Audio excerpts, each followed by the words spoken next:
everybody, welcome back to Around the Emirates podcast with Sara Mousa, where I speak to guests from across the UAE about topics you want to hear about. Today, I'm joined by the awesome Bachir. Hi, Bachir. Hi, Sarah. I am so excited to talk to you about your story today. I know that you are a very committed athlete. I know that you are really into different types of kind of sports. I'd love to hear your story and what got you started in your area of expertise. First of all, thank you for having me today. And I am as excited as you to share some of the things that I do. Um, what got me started? We're gonna start with what got me started. What got me started is a very cliche on a day when I woke up and I looked in the mirror. I didn't look in the mirror, but I could observe myself, and I did not like at all what I was looking at. I'm a father first.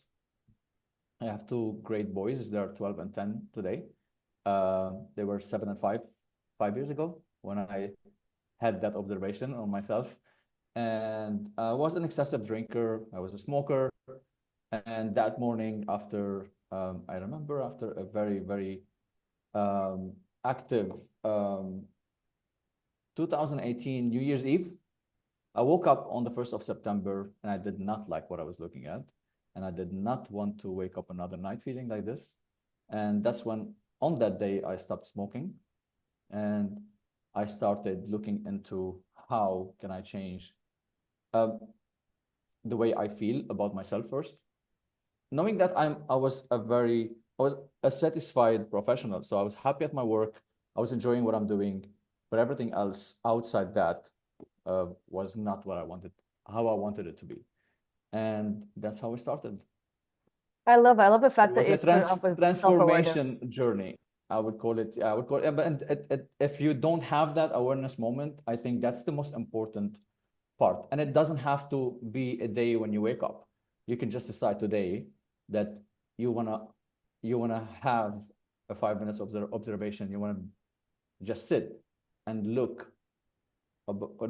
look on your life. Just look how you feel in your body, in your mind, and from there, it's a notion of discoveries.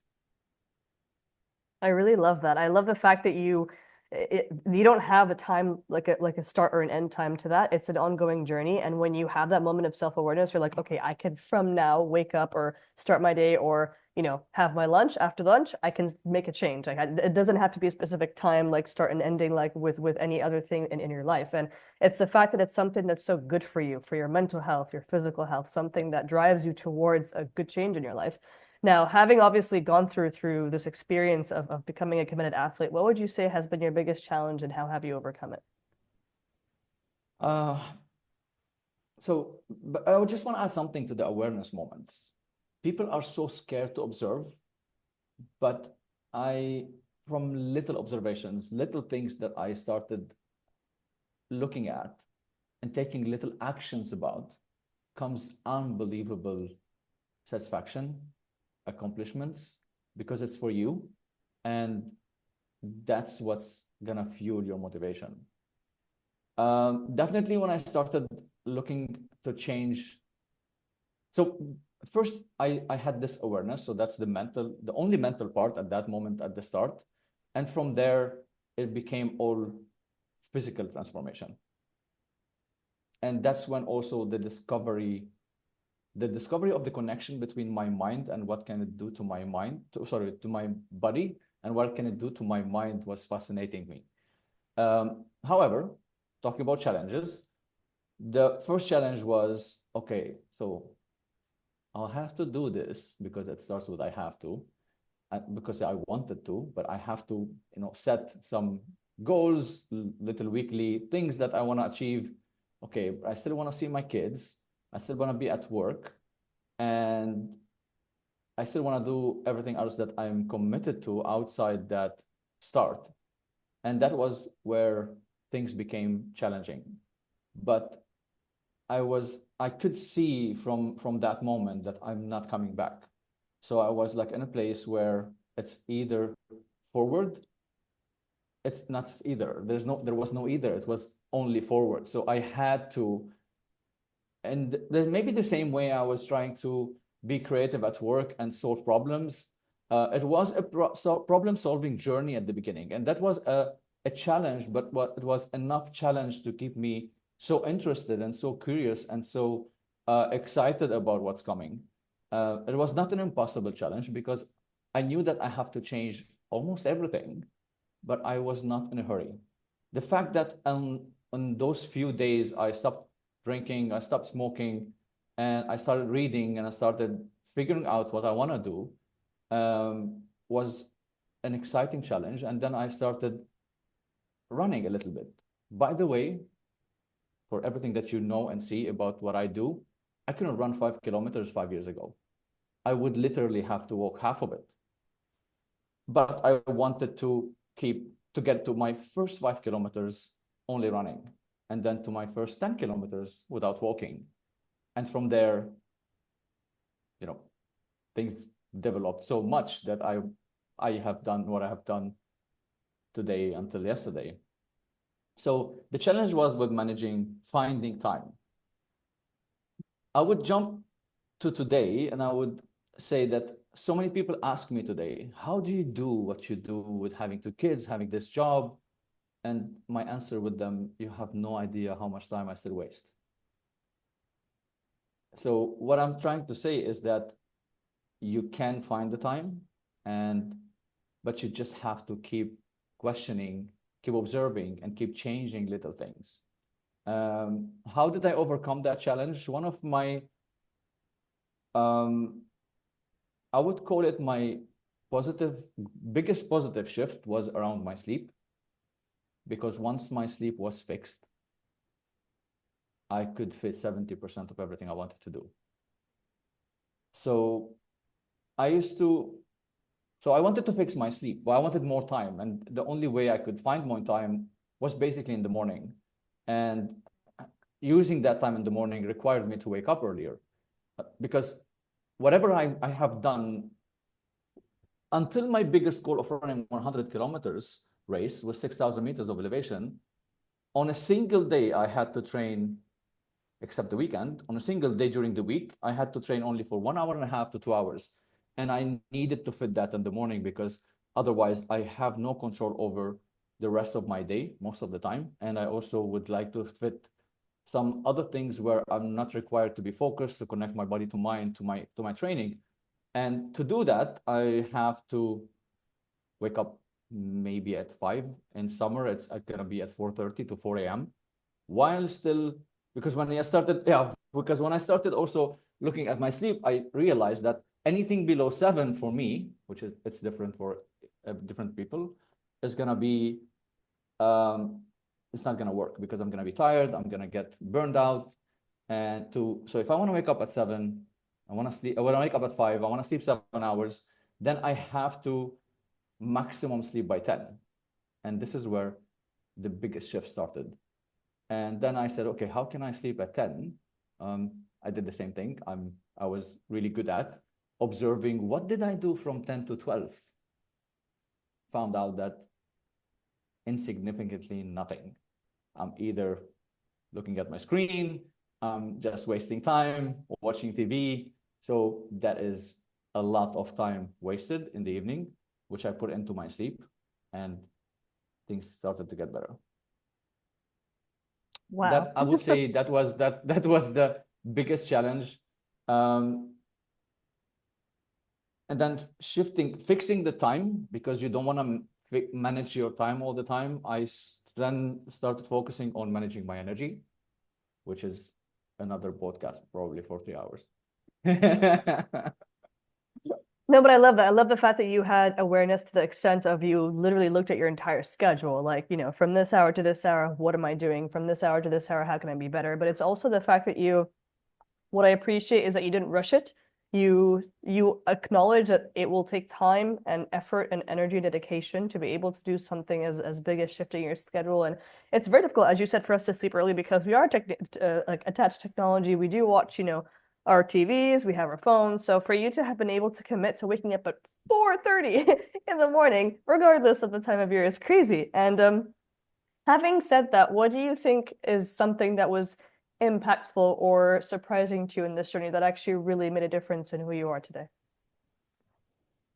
Yeah, it would be definitely my using my physical journey to get into my mental health journey.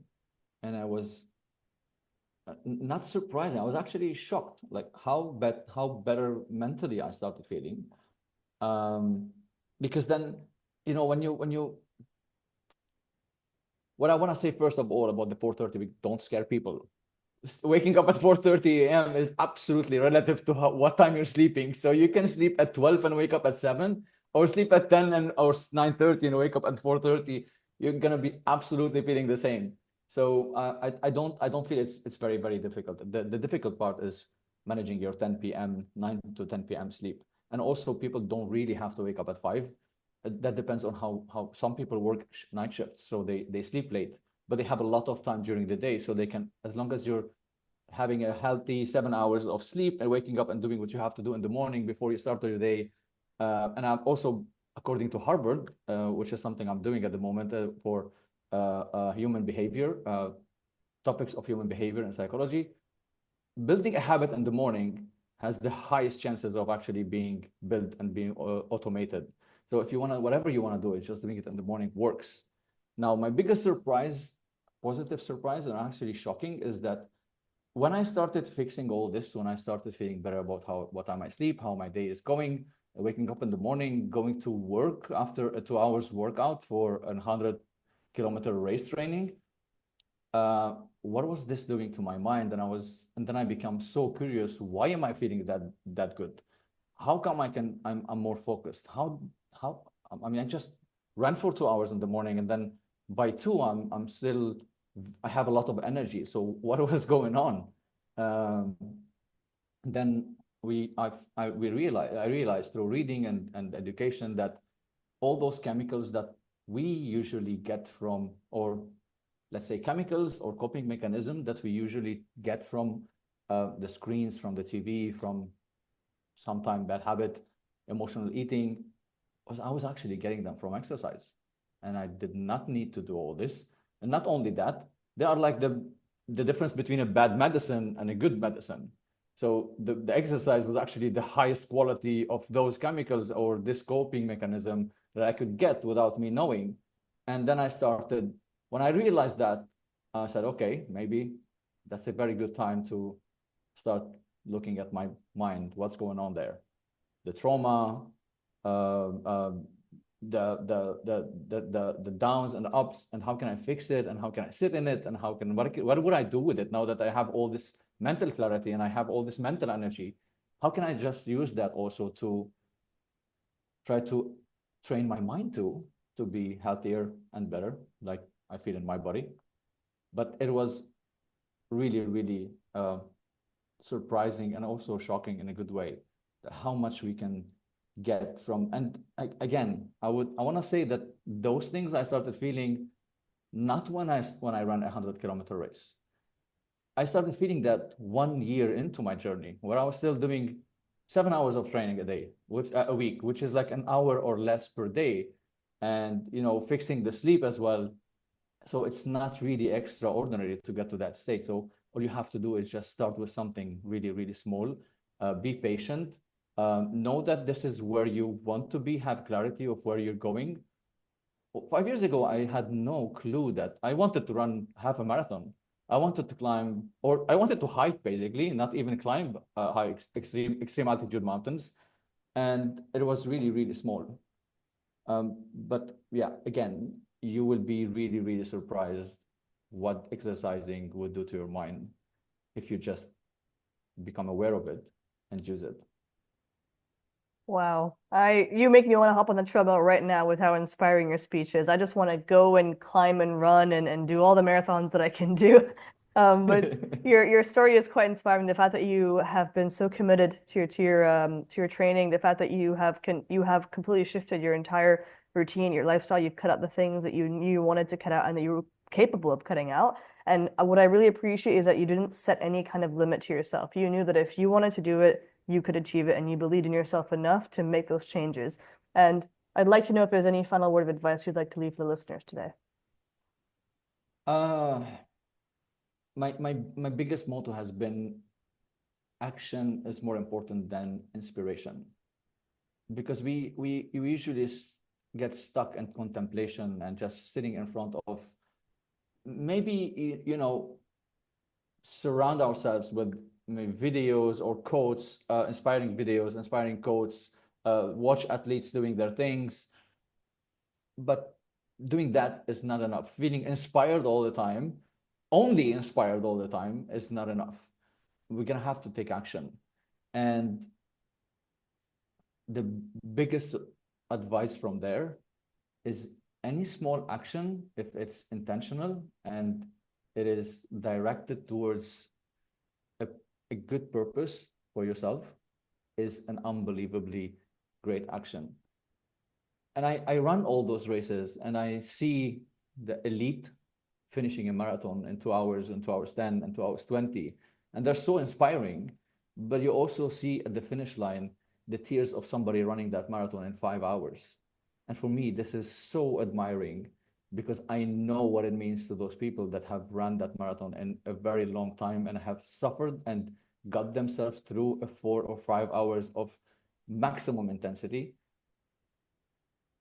But what I also want to add to this as an advice is that if you have that goal, you're not running a marathon every day. If you want to run a marathon in 1 year, basically what you're doing every day or what you're doing per week is a 6 to maximum 9 hours of exercising. I keep talking about running, but it doesn't have to be running. It could be anything. It could be walking, it could be cycling, it could be going to the gym, it could be climbing, it could be, I don't know, crawling for an hour on the floor. Just move and exercise. But even my summits and my biggest races are just one race, one summit, one summit. What all this journey have done is changed my everyday. And my everyday is very little exercising per day. So people don't have to be scared of starting. And they don't have to, not they don't have to, they should not start with bigger goals, because the bigger the goal they put for themselves, and the more pressure they put on themselves, it is not going to be sustainable. So my biggest advice is just get up and take a little action, 30 minutes, 40 minutes a day. Build a small habit towards moving. And from there, the joy is unlimited, and there is no limit where they can get to. That's so beautiful. Thank you so much, Bashir, for sharing your story with me today. And you're definitely inspiring everybody out there to not just, commit to the idea of exercise, but to really take a look at themselves and see, are you happy with what you see in the mirror? Are you happy with yourself and your own skin, mentally, physically? And if you're not, what's the small step you can do to make a change? So thank you so much for sharing your story with me today. No problem. Thank you, Cool. Sarah. Thank you. Take care.